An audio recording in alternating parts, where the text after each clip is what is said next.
ಇರೋ ತುಸ್ತ ಹೊಡ್ಬೇಕಾರೆ ಹೊಡಿತೀನಿ 6 ಮಾಡಕ್ಕೆ ಬಿಟ್ಟು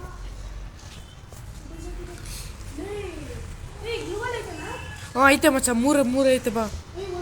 ಇಲ್ಲೇ ನಿಂತ್ಕೊಂಡಿದ್ದೀನಿ ಬಾ ಎಲ್ಲಿ ಬರ್ತೀಯ ಇಲ್ಲಿ ಗುಲ್ವಾಲ್ ಹಾಕಿದ್ದೀನಿ ನೋಡು ಇಷ್ಟೊಂದು ತುಸ ಇಲ್ಲಿ ನೋಡಿಲ್ಲ ಯಾಕು ಉಯ್ ಈ ಏನು ಮಾಡ್ತಾವ ನೀನು ಇರೋ ಎಲ್ಲ 3 ಆಗ್ಬಿಟ್ನಾ 2 ನಿಂಗೆ ಕೊಟ್ಟಿದ್ದೀನಿ ಬೇಡ ನಂಗೆ ಒಂದೇ ಸಾಕು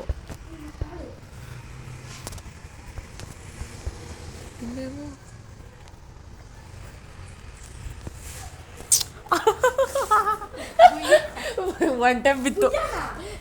7 ಮಿನಿಟ್ಸ್ ಇದೇನಕ್ಕೆ ಹಾಕಿದ್ದೆ ಸರಿ ಆಡು ನಾನು ಸೆಟ್ಟಿಂಗ್ ಮಾಡಿ ಓಕೆ ಇಂದಿಂದ್ರಾಗ ಒಂದು ಸೆಟ್ಟಿಂಗ್ ಮಾಡಕ್ಕೆ ಬಿಡಲಿ ಮಗ